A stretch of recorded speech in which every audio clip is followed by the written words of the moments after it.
June 22ஆம் தேதி மதுரையில் நடைபெற இருக்கின்ற முருக பக்தர்கள் மாநாட்டிற்கான வேலைகள் மும்முரமாக நடைபெற்று வருகிறது.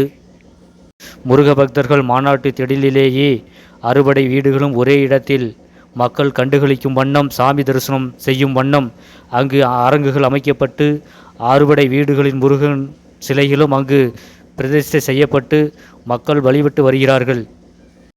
அறுபடை வீடுகளில் உள்ள முருகன் சிலைகளும் ஒரே அரங்கிற்குள் பிரதிஷ்டை செய்யப்பட்டுள்ளதால் மக்கள் நீண்ட வரிசையில் நின்று சாமி தரிசனம் செய்து கொண்டிருக்கிறார்கள். இந்த நிகழ்வு மக்கள் மத்தியிலே பெரும் வரவேற்பை பெற்றிருக்கிறது.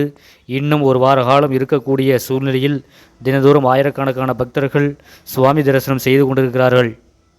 இதற்கு பல்வேறு முட்டுக்கட்டுகளை போட்டவர்கள் இப்பொழுது வருத்தப்பட்டு கொண்டிருக்கிறார்கள். ஏனென்று சொன்னால் மக்கள் ஆதரவு முழுமையாக இருக்கிறது.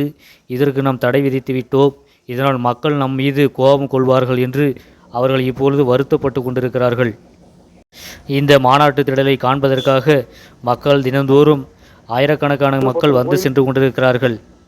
இந்த முருக பக்தர்கள் மாநாட்டிற்காக 5 லட்சத்துக்கு மேற்பட்டவர்கள் வருவார்கள் என்று எதிர்பார்க்கப்பட்ட நிலையில் அதைவிட 2 மடங்கு மக்கள் வருவார்கள் என்று எதிர்பார்க்கப்படுகிறது. அதற்குண்டான வேலைகளை இந்து முன்னணி அமைப்பினர் மும்முரமாக செய்து வருகிறார்கள். சுவாமி தரிசனம் செய்துவிட்டு வெளியே வரக்கூடிய பக்தர்கள் மிகுந்த மன நிம்மதியாக இருப்பதாகவும், மிகுந்த மகிழ்ச்சி அடைவதாகவும், அறுபடை வீடுகளும் ஒரே இடத்தில் காட்சிப்படுத்தியது எங்களுக்கு இது ஒரு வாய்ப்பாக கருதுகிறோம் என்றும் மக்கள் தெரிவிக்கிறார்கள்.